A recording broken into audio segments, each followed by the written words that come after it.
Welcome back to the Lunch Table Hip Hop Food for Thought. I'm Nico Blitz, and this is like the third podcast this week, something like that. Jasmine's tired, I'm tired, but we're still going strong. Now, if you've known me when I was a teenager, you'd probably see me around San Francisco moving my hands, doing all this like random ass shit on the bus, on BART, on the streets, and just moving my body in very random ass ways. And out there in the Bay, we like to call that shit turf dancing, taking up room on the floor. Yee. Now, I started around the same time my next guest started, but obviously he took his shit to the next level, and I'm just like, I can't do this shit anymore. And he goes by the name of Strobe. Yo, what is popping like a teenage pimple? You know what I mean? We're going to make it simple. How you doing, Nico, man? Thanks for having me, That's that Bay Area slang, man. You already know. Yajarai. I fuck with that. It's crazy because I actually just found out that you moved out here to L.A. Mm-hmm. How long has it been? Actually, this month I moved here on July 4th, I believe. Hey, yeah, it's been celebrating really cool. your own independence, I see. Exactly. I had like patent leather shoes, right? Yeah. I had a freaking jacket on. I'm hiking the Hollywood Hill to the back of the sign, and it's like 100 and something, just to celebrate moving here. And then also drank a bottle of Jose Cuervo on top of the thing. I was tripping. That's crazy, bro. Melting. So then how do you like LA so far? Because you've lived in the Bay your whole life, huh? Yes. I stayed in, I grew up in West Oakland, California, and then, obviously with turf dancing, we linked up all over the Bay. So the whole Bay was our home. But LA is a complete different vibe for me as far as work ethic.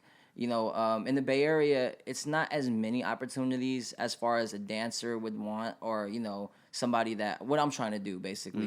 Mm-hmm. But when I moved here, it's like a different vibe. It's the people are cool, the fashion, just the whole area. I love the weather. Just right now, I'm feeling like a glazed lumpia roll. It's hot as hell. You know what I'm saying? So, yeah, that's basically it. So you said you moved out here because of what you're trying to do. Mm-hmm. I mean, obviously if we go to your Instagram page, it's like tutting, like doing all the like dopest shit like with the tuts, man. And that's primarily why I stopped, because I'm like, bro, like that's not fair. He's taking all the dope ass angles. I can't do shit anymore. All right, hold on. Let this man not chim you with the credit, because Nico had some cold ass concepts growing up. Like you was always dope with like adding your fingers. Like I remember this one right here. Oh shit! I can't believe you remember that shit. Yeah, bro, it stuck with me, man. So hey, but Strobe had the little star thing going on too, and that was like the thing I remember about him so tough when we were kids. And it's like everybody wanted us to battle all the time because we were like the ones that had like the intricate finger tuts with the being funny, suave type things. Yeah, dude. When we battled, that was hilarious. Dude, I think it was like the only battle we had, but it's still up on YouTube right now. And it's like, I laugh every time I come across that battle. Because I'm like, bro, like, what the fuck were we doing? We was tripping. In front of SF State going in. For but real. Look it up. Blitz versus Strobe. You're going to see two Filipino kids doing who Lord knows what at the time. Yeah, sagging dude. my turfing, pants, I guess. Turfing with no foundation. For real. But yeah, so like moving out here to LA, what exactly are you trying to do? Basically, me and a couple of my call them brothers now, because we've been in this for a couple of years. We are cannabis, influencers as far as besides my dancing. But I want to be out here, because I've always had dreams working with All Def Digital. I've always had dreams of, because every time I'm around people and I just naturally be myself, people are like, dude, why don't you do comedy if that don't take off? You know what I mean? Because I don't want to be like 50 years old flapping my wrist for a check. Yeah, for sure. You know what I'm saying? Even though I got, it took me really far. Like, I'm not going to lie, it got me out of being homeless. It got me out of, all the bad things I was doing at the time. Because when we were younger, around our age, I wasn't the best kid. Like, I'm going to keep it lit.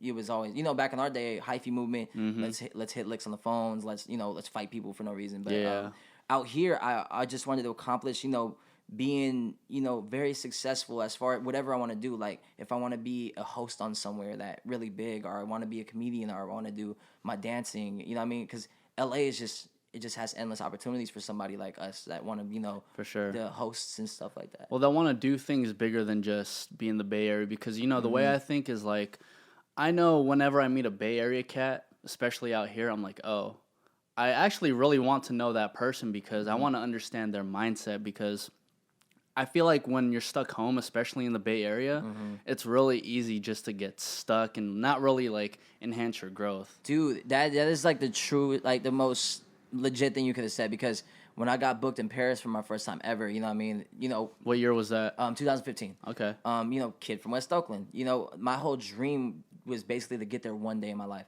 And then they was like, oh, we want to book you and pay you to come out here and teach and stuff.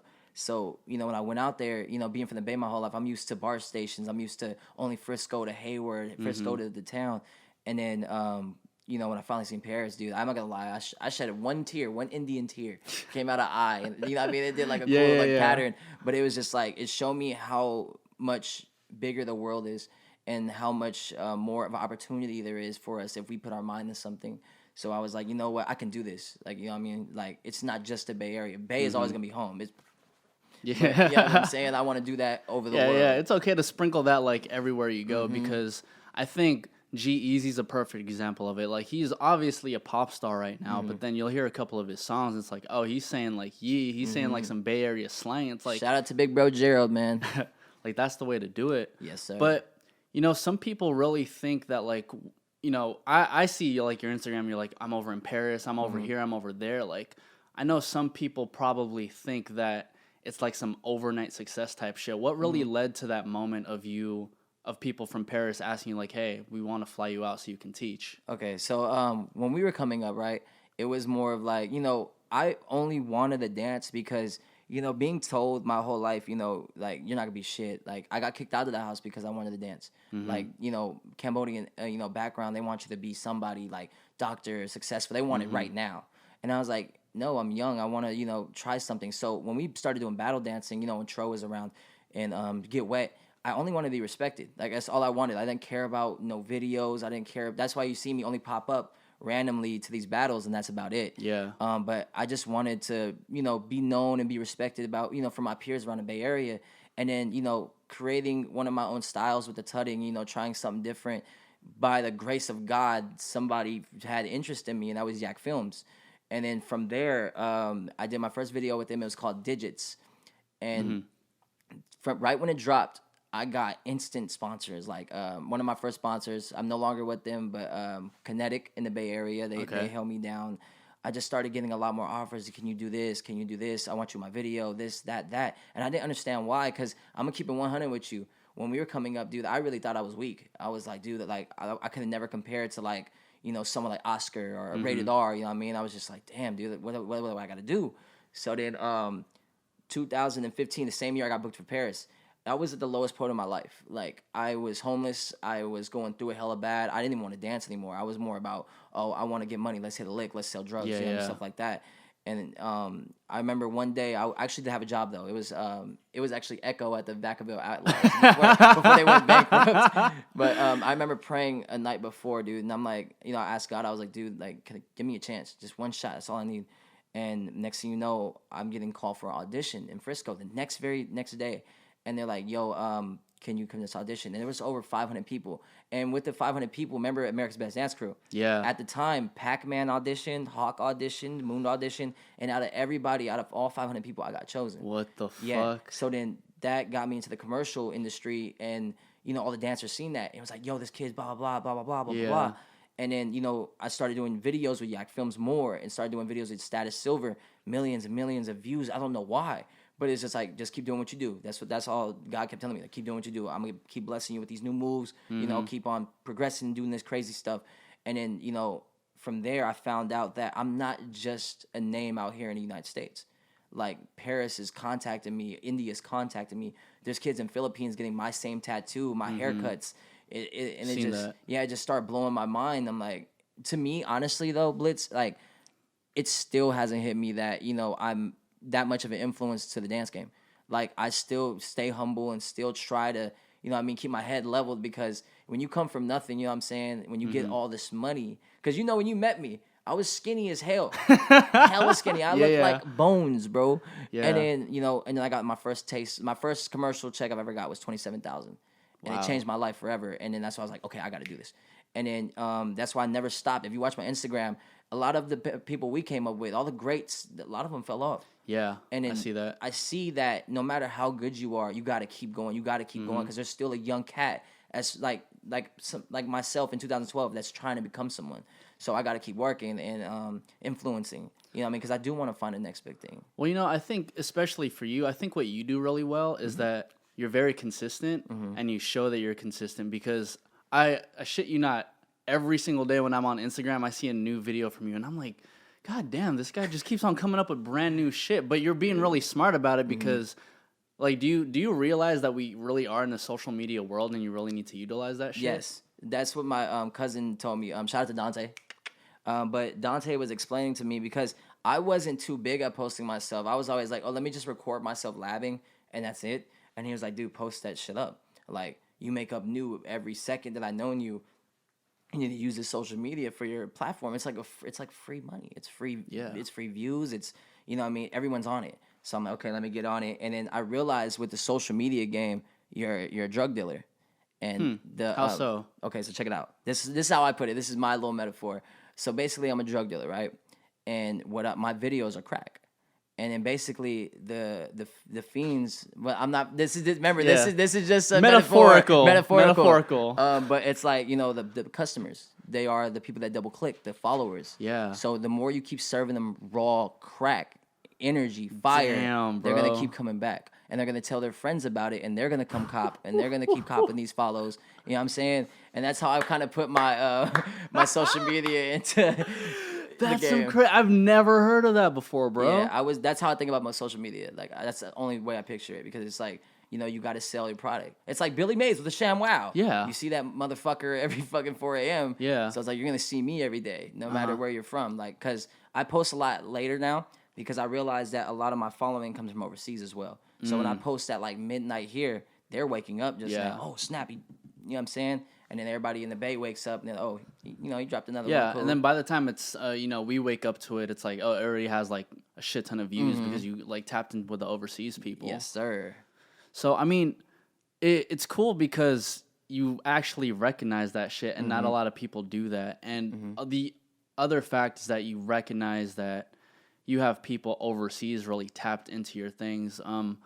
What really is it about you that, from your perspective, that makes you individual? Because I have a couple guesses. I just want to know from your perspective. Well, from what I think about it is, one, this generation thinks too much about what people think about them.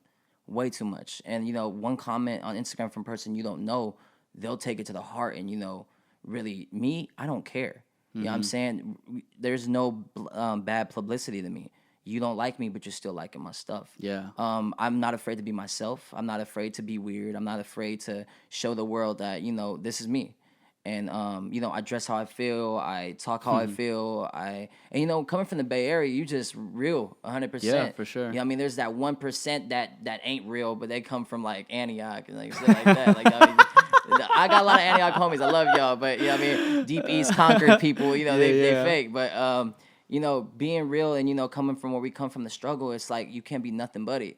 And, you know, what also stands out, because I know a lot of my fans, they tell me that, you know, when I actually do respond to them, they're like, oh my God, you made my day, you made my life. And I'm like, dude, there's no problem. Like, I love you guys, because a lot of people don't take the time to show their fans love. And that's one thing about me that separates me for sure. Because I know there's a lot of kids that hit up big dancers and they won't even get a response from them. And then me, you know what I mean? I check whatever it is. If a kid wants to show me a video, I'm going to watch it. And I'm going to tell him pointers. I'm going to give him, like, you know, because it's like, we never had that coming up. We never had somebody that we can really look up to as far as, you know, dance-wise. Or people even just like guiding you. Yeah, guiding you. You're kind of in the situation where it's like, yeah, you kind of just figure this shit out by yourself. Exactly. And then, you know, who am I not to give back to them? Because without your fans and without the people that support you, like, there is no you. So, you know, that's the reason I give back no matter what I can. I still give back to the homeless. And when I go to Oakland, you know, I don't know how many pizzas or whatever, you know, pizza water. And I'll go to the, you know, where I'm from, West Oakland, and go underneath the bridges where the homeless is, give back. I'm still, the thing about me, I'm still tapped into my community. Yeah. Even though I'm out here, there will never be, like, home is home, and I'm always giving back. And, you know, I'm not afraid to, you know, like I said, I'm not afraid to take risks. That's what it got me here. Like, being homeless, you know, dancing was all I had. Dancing on the trains, dancing on Powell Street, and, you know, taking that risk. Like, you know what, I'm going to do this. Let me go this full-fledged. You know what I mean? And the people that did have my back at the time, you know, I was going couch to couch, garage to garage. But I will forever be in their debt, because those nights sitting in those garages practicing at 5 a.m. trying to get better, they worked out, they turned out good. So that's how I feel about myself, as far as my perspective about what separates me, or not even what separates me, just what keeps me real. You know what I mean? What makes me, basically. How do you even find the time to do all of this, man? As far as what? Like, as far as like responding to your fans, or always going back to the Bay Area and like doing stuff for the homeless, doing stuff for your community. So basically, with the so all my fans do know I do Loaded Up Entertainment. Loaded Up Entertainment, we blew up twice on the internet, one for dancing, one for cannabis. But when it comes to them, my complete loyalty and everything goes to Loaded Up. So when they need me in the Bay, it's nothing to get over there fast. So keep going back over there, because it's work, basically.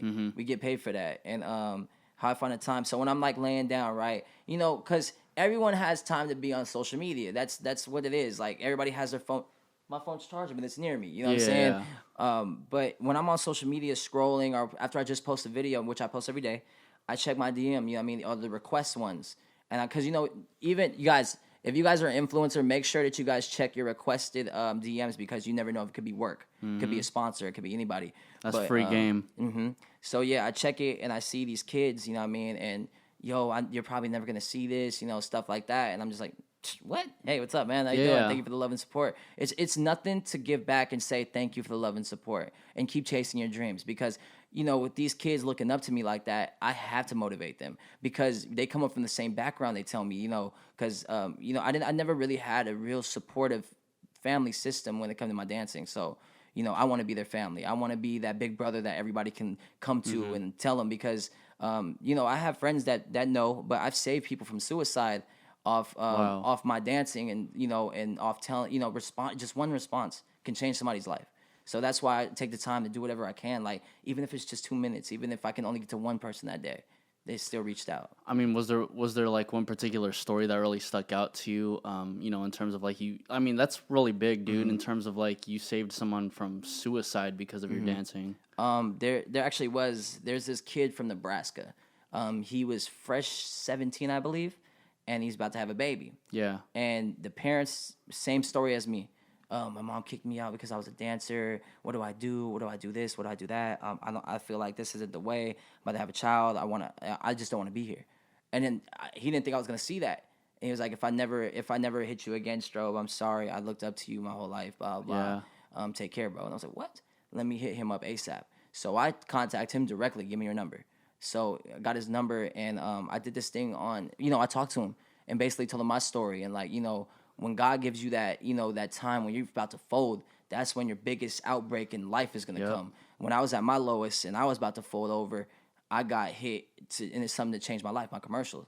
And then that's why I told him, like, you know what, I'm going to help you. He was like, dude, without your dancing, I would never be anybody in life. You gave me hope, stuff like that. And when you hear stuff like that, you're not used to it. You know what I'm saying? So it's like still fresh, it's still new. So I'm having these emotions too.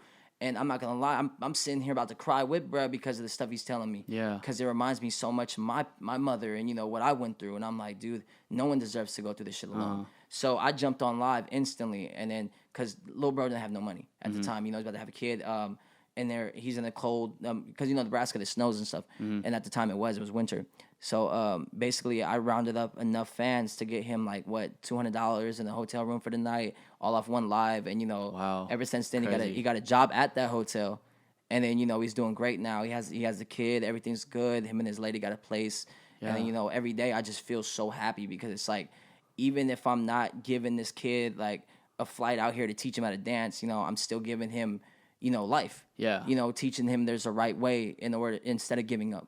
Because giving up is the ultimate failure to anybody. And that's what I keep telling these kids, like, just because someone doesn't believe in you, believe in yourself. You know what I'm saying? I got you, though. I'll for sure be here for you. And at times I feel like there's this, like, pride thing where people don't necessarily want to ask for help. Yeah, but yeah. I think people really have to know that even asking for help is essentially helping yourself out. Because in this world, you really can't do shit by yourself. At all. That's 100%, dude. Especially with the gentrification going on. One, they're kicking everybody out where they're living. Two, like, now it's like you got to know somebody to be on and, do stuff like that. And that's why I'm like, no matter what I can do, I'm going to help. Yeah. Like I said, God told me when I was going through stuff, and like, I can only imagine if I didn't get the opportunity where I would be.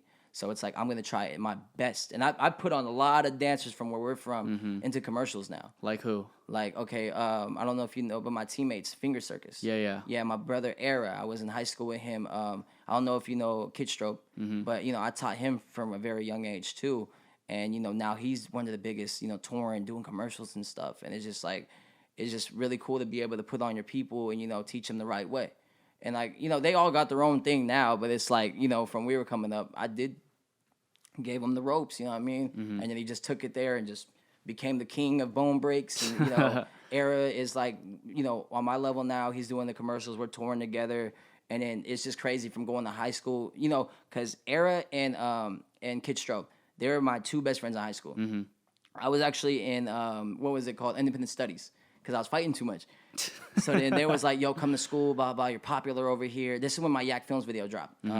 And then he was like, come over here, you're popular over here, come hang out. I'm like, cool. So I went there. And then ever since then, we would lab every day after school, go to my house. We'll play fight for a minute, because when you got to train. Yeah, boxing and shit. We're doing body shots, watching Friday, and dancing every single day. And then I told them, like, bro, I promise you, all three of us are going to be somebody in life. We're going to make it, I promise you. And next thing you know, we're all overseas together in Germany. We're all freaking doing the Android Google Watch commercial. And I'm just like, you really could speak this to existence with hard work. You know what I'm saying? So, yeah. Did it ever occur to you that it might not work? Yes, big time. They're like with everything, like even with jacking off, it can't work. You know what I'm saying? So you might try doing this, arm snap. You know what I'm saying? I'm playing around. No, but there was a lot of, like I said, I had so many doubts. Like, remember I told you right when I first started dancing, I didn't want to be the popular guy. I just wanted to be somebody that was respected. Like, oh, he's crazy clean. You know what I'm saying? And I was basically new to the YouTube world at that time. I only knew Get Wet. That's all I knew. I knew Neem Frage, Massage, Instagram Collage. Yeah. You know what I'm saying? Even though that wasn't out. But there was, when I was like the lowest point, I was like, this ain't going to work. There's so many dancers in the world. What's going to separate me? Why am I even trying? And then it actually worked. I'm like, okay, since it did work this one time, I'm going to try to run with it as long as I can. And like I said, I don't want to be freaking 40 years old flapping my wrists. Yeah. So right now, I'm going to give, because I'm only 25. So, that's the new 10. Yeah. But I'm going to be giving, as much game as I can possible. And that's why I have so many, like students. Because it's like when I go, I want to retire, you take over. You know what I'm saying? Continue. It's like Ip Man. You know what I mean? Everybody do Wing Chun. You know what I'm saying? That style stuck around for that's all I wanted to do. Like as far as goals now, because I'm gonna keep it one. One of my goals in life was to go to Paris. Went there twice for dancing, got paid for it. I've always wanted to be on TV, been in multiple TV commercials, and it's now all I want to do is inspire. That's all. Like keep going, teaching. Stuff like that. And I just want to make a million influenced kids, all doing what I do, you know what I mean, and making their own style and teaching the next generation, the next one. What's crazy is that I know in terms of like business, people always think of like residuals, like how many people can I tap into so that those people can make me, like, all those people can make me money just little by little. I feel like the way you're thinking is kind of similar, where it's like, okay, I came up with this unique style that's very tight God. And with other people like tapping into that, it's kind of like your legacy won't ever die. Exactly. Even if people don't know your name, people will just know like that's your style. Yeah, it's like when The Weeknd came out. You know what I mean? Like we didn't know his face, but we did know his songs. You know what I'm saying? So it's like even if they don't know my face, they still know my songs. You know what I'm saying? So, but yeah, it's basically everywhere I go, I like to plant my seed as far as my style. Like when I went to Paris, I taught for my first time out there like 2-hour classes. Yeah, and it was like. It was packed, dude. And I was like, damn. And that's why they booked me again, because at first I went to Paris, nobody's hyped on the Tutting. It was all, beat catches and stuff. I come back to Paris, everyone's on my style. Everyone's doing it. They make choreo groups off my angles and stuff. So I was like, oh, snap. Well, I mean, you made it so that like you can actually tut on beat too. 'Cause I think you were one of the first people to really like implement that shit. And I'm like, that's one little thing that makes him so different, because I remember coming up and it was just like, oh, let's just like move our hands. Yeah, let's show concepts. No matter what type of like music it is, but something about the way everyone else was doing it was just so offbeat. But when you were doing it, it's like, oh, like he's actually dancing with the shit. Yeah, I remember because it was like back in the day, it was more like who had the new concept. It didn't matter. It was like, I'm the hardest in the bait, dog. You know what I'm saying? But you had to do some code. Like, you remember Bone Breaks was fresh. Yeah. So anybody who could spin their wrist, like fuck the beat. And I was like, Neem was always getting on my, Strobe, bro, you better get on beat, bro. You weak as fuck. So I was like, all right, bro, let me try to catch the claps and the basses. And then also, Oscar was one of my big influences. And, he showed me you can get on somebody's whole line with R&B. Yeah. I've never seen someone get dogged to Genuine. So fucking orchestra? Yeah. So it's like that was the first song I ever lapped to. And then I'm not gonna lie, all the dancers out there, to get better at dancing and musicality, dance to R&B, straight up. Because that's gonna teach you everything, your body control, your waving, the posture you need, the claps, the Because honestly, there's a lot more sounds that you can pick up from R&B because the claps aren't as like drastic and the drums aren't so like It's like it's very smooth. Like do Music Soul Child, beautiful. That's the first song. Like it's smooth. You work on footwork to the other shit. So yeah. Have you found, did you find it a lot more difficult being a turf dancer in terms of like all the realm of dancing? Yes. This was, I actually talked to one of my boys about this. Being a turf dancer, and I went to the commercial industry, and I was wondering why there was no other turfers like in the world that was in commercials like that. And they told me straight up, like, oh, we kind of looked down upon Oakland. We kind of looked down upon remember at the time, it was hyphy movement. We was going stupid. We was bad people at the time. Yeah. Well, not to us, because, it was culture. Yeah. But, to everybody else, we're looking like hooligans. Our pants like, are what down. Fuck are they doing? We're wearing North Faces with hoods on and freaking 200-degree weather, looking at they don't know new, about that shit. Looking at their new iPods and stuff like that. You know what I'm saying? So it's very hard coming from the Bay, period, was one of the hardest things. Because, they wasn't respecting us at the time because they thought we were just hood and ghetto. But it's like when they see what kind of talent comes out the Bay, like, for instance, now, Kehlani, G-Eazy, Neff, S.O.B., and that's just rappers. And when you come to dancers, we got me, Dummy. We got Phil and Lavish and all. They're doing great right now, you know what I'm saying? So shout out to the Turf Fiends, BA, everybody, man, doing work. Because now everybody that's in the Bay Area dancers, turf dancing, everybody's in commercials. Yeah, everybody's in music Beats videos. By Draymond, music videos. And what's cool is like, even though I moved out here and kind of like separated myself from the turf dancing realm, like I told you, I find myself going on YouTube and just like tapping in with like, oh, what's Chonky doing? Oh, what's Strobe doing? And I'm over here just thinking like, wow, like all of you guys have come a really long way from let's just film this shit in our fucking rooms, put it on YouTube. Shit still gets like thousands of clicks. Yeah, right. Oh, shout out to Chunky too. We actually have a viral dance going out right now. It's called the Shmees. Yeah. So and that was the coolest part because I was like, damn, they really got that shit on E40 in a Pilo song. And they got people in weddings doing it. You got people, going crazy. But I also feel like coming up, it was harder because we were Asian. Honestly, it was very, very hard to impress that community. It was. Why do you say that? Because, coming out, it was like keep it lit. It was only like a couple of us Filipino, Asian descent turfers. And, if you wasn't raw, they was on your line. Like, are you cranking it? You know what I'm saying? So it was that much more pressure because, a dude, from the town that, was, obviously, black dude, they would automatically sucking them because, oh, we got gigs, you wet, blah, blah. But when it came to us, it was like you got to go work 10 times harder. Exactly. Because we're not black, but we are part of that culture. You know what I'm saying? It's crazy that you say that because I would look at some people and I'm just like, huh? You really think he's raw? Like we have the dudes that look like they play Yu-Gi-Oh! Come out and put on some goggles and freaking wave, you know what I'm saying? And it's because of the way we look. It's like we just have to work that much more harder because at the end of the day, it's like we just don't look like them. We don't look like them, exactly. So, but I also do love them to death for showing me that culture and teaching me, basically I grew up with you guys. Like, it's crazy when we think about it, our whole dance community, like, even though we're on different teams, there was rivalries here and there, blah, blah, everybody's still, like, brothers in this game. It's all love. Exactly. So, it was, but yeah, thank you guys for accepting the Asian community. Yeah. Thank you. Because if it wasn't for you guys, I don't know what the hell I'd probably do. I'd probably draw anime with my boxers on. Was there, going back to just not really being accepted as, like, a turf dancer, like, now I see you working with people from, like huge ass like dance crews, like from ABDC type people, right? Yeah. What did they really think of you upon first impression? They actually was big fans. A lot of them, because like I said, the style that I started, if you look at my team Finger Circus, there was no other all-hand team ever. And besides Aqua Team, that was me, Mac, Lalo, and Chewy. Yeah, I remember that. But, we redid it, and, with all, like, raw people. And nobody was doing all-hand styles. No one cared for tutting like that except for the Bay and, like, New York.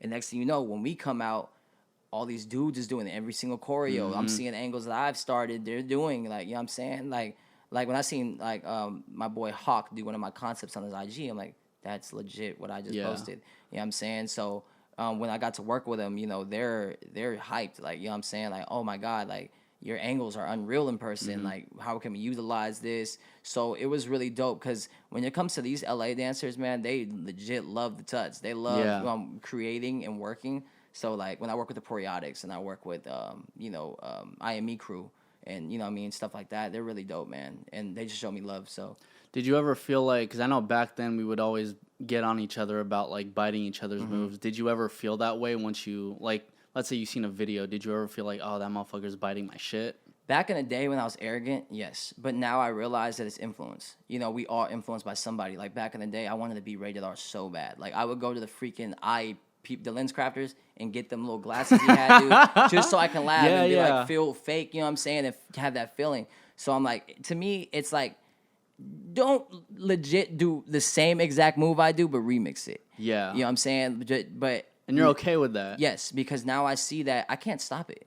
There's gonna, all the kids that's doing it now, that ran with my style and stuff, that I just got accepted. It's influence. You know what I mean? Just like there's people that's influenced by Young Thug now. There's people wearing dresses rapping, you know what I'm saying? So regardless, influence is going to be one of the number one things in this world. And, I kudos to you guys for taking my style and, running with it, because now we're going to keep this legacy going forever. Yeah.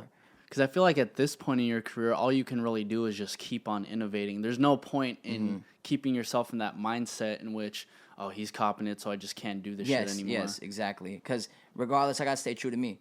Like, I started this, let me keep going. Like, even if it's an old concept, like, remember this, I still rock with it almost all the time. And that's some crazy shit, because every single time I see you do your shit, it's like, bro, that's literally a move I seen him do, like, hella years ago, but he just switched it up.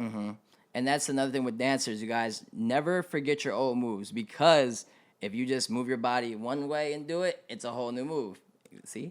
Now if you turn your body sideways, it looks good. Exactly. Yeah, so man, just don't do my moves exactly, but please remix it. Thank you. So Strobe, like, what do you have to come now aside from just constantly making new shit? Like, what are you doing now? As far as what? As far as like dancing, are you gonna look toward like getting on more commercials, doing? Oh more yeah, TV definitely. shit? Any TV appearances I can do. Right now, I'm doing bookings, so I'm back. I'm basically on tour again. I'm going to Connecticut next, India this year later on. Excuse me, but got the little. That's burp. the comedian in him. Yeah, but freaking. Yeah, dude, it's all about touring, and now I'm just taking bookings, for whoever wants to see, because I get a lot of bookings every year to come teach, regardless where it's at, Arizona, New York, Vegas, even Vegas, you know what I'm saying? So basically all I want to do right now is just tour and go, basically vacation my life, but get paid for it. And it's like the most beautiful thing, because it's now, like I said, when I went to Paris, it opened up my eyes. Like, look, I got a poster right there, or the wall dance says Paris. I was like, that's how much of an impact it made. So basically, I'm getting a Pokedex full of all the places I've never been, and that's all I really want to do. And commercial wise, of course, whatever features they want me in, I'm doing it. You know what I'm saying? Music videos, But yeah, because I'm gonna keep it lit. You artists do not pay dancers the what they deserve, honestly. Oh yeah, dance for like 8 hours, and I'll give you $20. Yeah, kiss my ass. You know what I'm saying? It's like, because you be practicing that shit days in, nights out. Exactly, and then with a dancer practicing, you know how hard the lap can get. That's work, dude. Like, you're putting straight on your body to, like, learn some new stuff. You're coming up with great choreo, you know what I'm saying? Yeah. So. It goes on with everything, man. Like, you're never really going to get... And I was talking to Collaborate about this shit, too. And he was talking about you're never going to get paid what you truly deserve. You only hope to get paid good enough. Good enough, exactly. But I do say this. Overseas money... Yeah, that's where it's at. Yeah, they understand, and because they treat people like real life celebrities. Like, dancers are looked upon like rappers out, you know, in like Germany and Paris. Like I remember when I went to the club with the Le Twins. Yeah, and me and Frenchie did, and all I did was walk into the club, right? And they were like, "Come here," and no security packer that had a big ass freaking sandwich from I don't know. Yeah, you know what I'm saying? I'm walking in, and he's like, dude pointed at my table like this, and they're bringing me thing of like Hennessy this big and stuff like that, and it was all free. So it was like, damn, this is what kind of life comes with. If you do you feel like it's more so because? Do you feel like because there's not enough of that entertainment over there, or do you think... No, there's more than enough. Oh, there's more? More than enough, yes. Okay. But when you are somebody that innovates and, like, the people look and love you because they're not afraid overseas to show you how much... They'll touch your face, you know what I'm saying? And, like, and feed you grapes. Yeah, feed you grapes and Nah, I'm playing. But, they really show love to dancers, man. Like, they're, like, treating us like the athletes of the gods, man. Like, they really show us mad love, and they take care of us, man. So... I guess my last question for you, man, is when is Strobe ever going to be done with dancing? Yes. When my damn bones collapse. Because even though, like I said, I didn't want to be 40 flapping my wrists, but I feel like when I do have kids, I'm going to want to mentor them and teach them the right, you know what I mean? Because I feel like naturally my kids are going to want to dance. Like, you know, my cousin Dante, same family, he danced. That's how we got really, really close coming up. Like, that was always my favorite cousin, but, you know, coming up teenager, you kind of want to drift off to your own thing. But then me and him got close because of it. Like, oh, you turf too?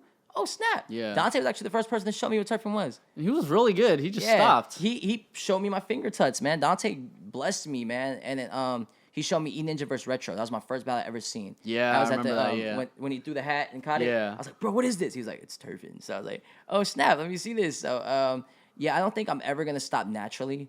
But as far as my career goes, yeah. Like, I'm not going to want to do this forever. So, you know, that's why like I told you, I want to influence the kids. You take it, you teach, give me percent. You know what I'm saying? And we solid, man. Strobe, man, it was a pleasure to sit down with you. It's been like, what, 3 years, something like that? Boy, like 10? It's been a while, man. It's been a long time. It's been a long-ass time. Like, you got hair now. I'm old. Got hella tattoos. You know what I'm saying? I mean, everything's changed ever since we were kids, but, you know, I'm happy to see people like yourself and, like, all the other turf dancers that we grew up with, like, really doing something with their lives now. Like, that's the craziest part to me. Yeah, same with you, dude. It feels good. It feels really good to see our brothers succeed and what, you know. Yeah. And even if it's a different walk of life, it's just really good to see that. Because, you know, where we come from, you don't make it past Dub 5 without death or jail or something scandalous. So it's like, it's such a blessing. Now, I praise any Bay Area person that makes it over Dub 5. Or dub 1 for that and doing something with themselves. Like, God praise you, man. You know what I'm saying? But that's some real shit. Well, this is the lunch table, everybody. Strobe Flacco on Errythang. IG, Strobe Flacco. Yeah. All right, brother. I'm going to go take a shit. Yeah. Take it easy, man. The lunch table, hip hop food for thought. We are out.